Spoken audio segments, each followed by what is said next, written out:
Praise the Lord. परमेश्वर के नाम में आप सबको जय मसीह की। और आशा करता हूँ आप सब अपने स्थानों में सुरक्षित होंगे। परमेश्वर का फजल आप लोगों के साथ है, उसकी करुणा आपके संग बनी रहे। और आज बात करूँगा मैं जब परमेश्वर के इस पृथ्वी पे दोबारा आने के संकेत हमारे और आपके लिए क्या है।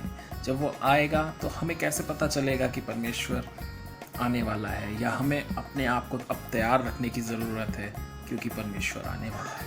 ये मैं वचन के ज़रिए आपको बताऊंगा कि परमेश्वर ने वचन में क्या बताया है हमें, कि किस तरीके से इस दुनिया में कलेश बढ़ जाएगा और घरों में भी कलेश होगा, देशों में भी आपस में एक दूसरे में कलेश होगा।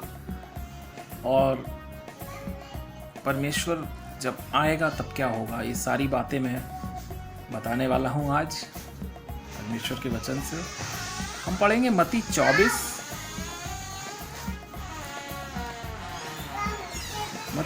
और उसका 21वां पद, जहाँ पे हमें इस तरीके से बताता है, क्योंकि उस समय ऐसा भारी कलेश होगा जैसा जगत के आरंभ से ना अब तक हुआ और ना कभी होगा। वचन में साफ बताया गया है कि किस तरीके से कितना बड़ा कलेश उस समय होगा, जैसा जगत के आरंभ से ना अब तक हुआ और ना कभी होगा। मतलब ये उस इतना बड़ा कलेश की जिक्र है यहाँ पर कि जो जगत के आरंभ से अब तक नहीं हुआ। ये मत्ती 24 और उसकी 21वीं आयत मैंने आपके सामने पढ़ी है। इसी में मैं अगर आगे पढ़ूँ, मत्ती 24 में ही 29वां पद अगर हम पढ़ें तो यहाँ पे लिखा है, उन दिनों में कलेश के तुरंत बाद सूर्य अंधकार हो जाएगा और चंद्रमा का प्रकाश जाता रहेगा और तारे आकाश से गिर पड़ेंगे और आकाश की शक्तियां हिलाई जाएंगी। जी हाँ, ये सारी चीज़ें होनी हैं। अगर वचन में दिया है तो ये सब होना है, क्योंकि वचन में हर चीज़ सच्चाई से भरी हुई है। वचन में हम ज़रा सा भी डाउट नहीं कर सकते कि ऐसा नहीं होगा, क्योंकि आधी चीज़ें तो आपके सामने आ ही चुकी हैं। ये सारी चीज़ें हो रही हैं, आप देख रहे होंगे आजकल किस कदर कलेश है। और वचन में आगे इसी अध्याय में अगर मैं 42वां पद पढ़ता हूँ, मत्ती 24 और उसका 42, जो मुझे और आपको बताता है, इसलिए जागते रहो क्योंकि तुम नहीं जानते कि तुम्हारा प्रभु किस दिन आ जाएगा। जी, हमें इसीलिए क्या करने की ज़रूरत है, जागते रहने की, क्योंकि हमें नहीं पता कि हमारा प्रभु किस दिन आ जाएगा।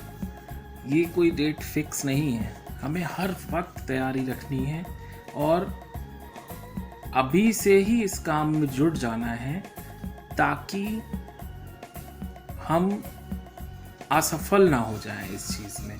अगर एक वचन और पढ़ूँ मैं तो वहाँ परमेश्वर कहता है 24 के 44वें पद में, क्योंकि जिस घड़ी के विषय में तुम सोचते भी नहीं हो उसी घड़ी मनुष्य का पुत्र आ जाएगा। हम आइडिया भी नहीं लगा पाएंगे, हमें पता भी नहीं होगा।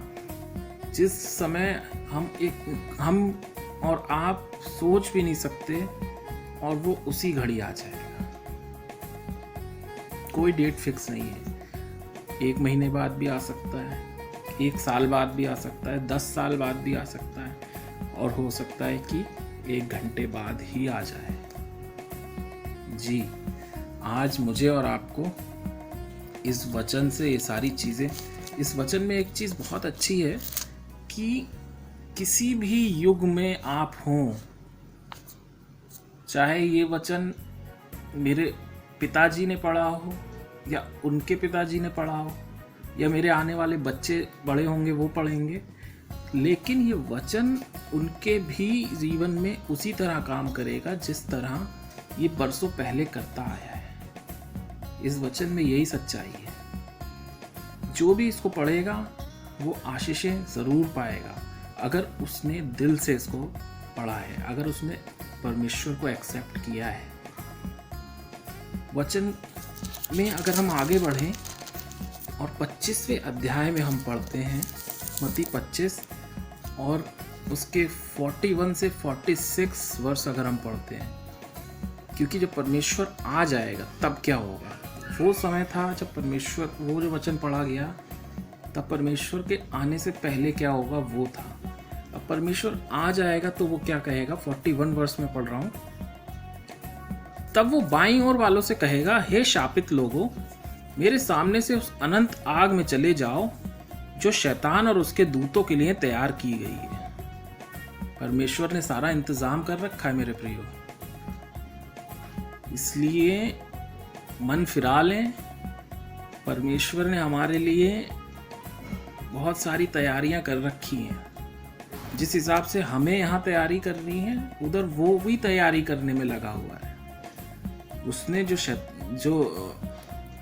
शैतान और उसके सेवकों के लिए और उसके दूतों के लिए जो आग तैयार की हुई है, उसमें इस पृथ्वी के शापित लोगों को भी शामिल करने की बात हो रही है। देखिए, तब वो बाईं ओर वालों से कहेगा, शापित लोगों, मेरे सामने से उस अनंत आग में चले जाओ और उसके दूतों के लिए, शैतान और उसके दूतों के लिए जो तैयार कर रखी है। क्योंकि मैं भूखा था और तुमने मुझे खाने को नहीं दिया, मैं प्यासा था तो तुमने पानी नहीं पिलाया, मैं परदेसी था तो तुमने मुझे अपने घर नहीं ले गए, मैं नंगा था तो तुमने मुझे कपड़े नहीं पहनाए, और मैं बीमार था तो तुमने मेरी सुधि नहीं ली। तब क्या होगा? तब जो बाईं ओर वाले लोग होंगे वो बोलेंगे, हे प्रभु, हमने तुझे कब भूखा, प्यासा, परदेसी या बीमार या नंगा, या कब हमने तुझे ऐसे देखा, या हमने तेरी सेवा टहल कब नहीं की। परमेश्वर से बात करेंगे। तब वो कहेगा, परमेश्वर यहाँ अगले 45वें पद में कहता है, मैं तुमसे सच कहता हूँ कि तुमने जो इन छोटों में से छोटों के साथ किया, वो मेरे साथ किया। यहां पर परमेश्वर ने बहुत अच्छी बात बताई। क्या आज हम किसी गरीब को, किसी फकीर को, किसी जो छोटे में से छोटा है, उस पर कभी दया की मेरे प्रियो? क्या मैंने और आपने कभी इस तरीके का कोई ऐसा काम किया कि हमने दया की हो, जो हम वहां ऊपर जब न्याय का दिन आएगा तब हम जवाब दे पाए इस चीज़ के लिए? परमेश्वर साफ बताता है कि जिन लोगों ने ऐसा नहीं किया, उनके लिए उसने आग तैयार कर रखी है। आगे 46वां पद कहता है, और ये अनंत दंड भोगेंगे, जो ऐसा नहीं, जिन्होंने नहीं किया है वो अनंत दंड भोगेंगे, परंतु धर्मी अनंत जीवन में प्रवेश करेंगे। 2 रास्ते हैं वहां भी मेरे प्रियो। जब वो हिसाब करेगा तो उसने 2 रास्ते बना रखे हैं। एक तो वो शापित लोगों के लिए है, और एक धर्मी लोगों के लिए जो अनंत जीवन में प्रवेश करेंगे। इसलिए ये सारा वचन, ये कोई मैं अपनी ओर से नहीं बता रहा हूँ कुछ भी आपको। ये मत्ती 24 और 25 पद हैं, जिनकी कुछ आयतें मैंने आपको बताई हैं, और आशा करता हूँ इन आयतों के द्वारा आप और मैं अपने जीवनों में ज़रूर चेंजेस लाएंगे, और बहुत सारी चीज़ें ज़रूरत है इस पृथ्वी पे लोगों को अपने जीवनों को जीने का तरीका, जिस हिसाब से जी रहे हैं, उसको बदलने की ज़रूरत है मेरे प्रियो। आज हम और आपको छोटे और गरीब लोग नहीं दिखाई देते हैं, अनदेखा करते चले जाते हैं। हम लोग अपनी गाड़ियों में शीशा ऊपर चढ़ा लेते हैं जल्दी से कि अरे अंदर गाड़ी गंदी ना हो जाए। लेकिन मेरे प्रियो, आगे हमें इन्हीं लोगों के लिए हिसाब देना होगा। दया करें आपस में। हम सब मनुष्य जो इस पृथ्वी पर हैं, हमें परमेश्वर ने इसलिए नहीं भेजा कि हम घमंडी हो जाएं, या हम परमेश्वर ने बड़ी अच्छी बात कही है यशायाह की उस किताब में कि परमेश्वर कहता है कि वीर अपनी वीरता पर घमंड ना करे और ना बुद्धिमान अपनी बुद्धि पर घमंड करे, बल्कि घमंड वो करे कि वो मुझे जानता है। मतलब हम परमेश्वर को जानते हैं, इस बात पर घमंड करें कि परमेश्वर हमारे साथ है, इस बात पर घमंड करें।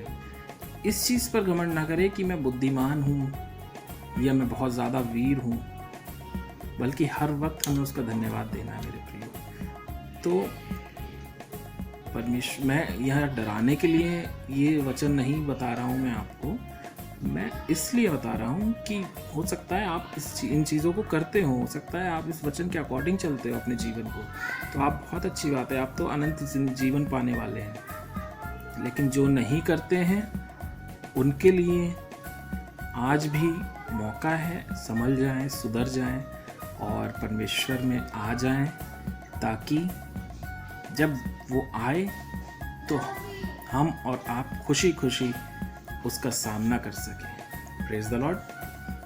और आशा करता हूँ कि वचन आपकी ज़िंदगियों में कार्य करे, परमेश्वर का पवित्र आत्मा आपकी ज़िंदगियों में कार्य करे, और ये जो वचन में जो बातें हैं, इन बातों को आप लोग अपने जीवनों में अपनाएं और परमेश्वर में बने रहें, सुरक्षित रहें। खुदावन आपको बहुत सारी आशीषें दे। Praise the lord. जय मसीह की।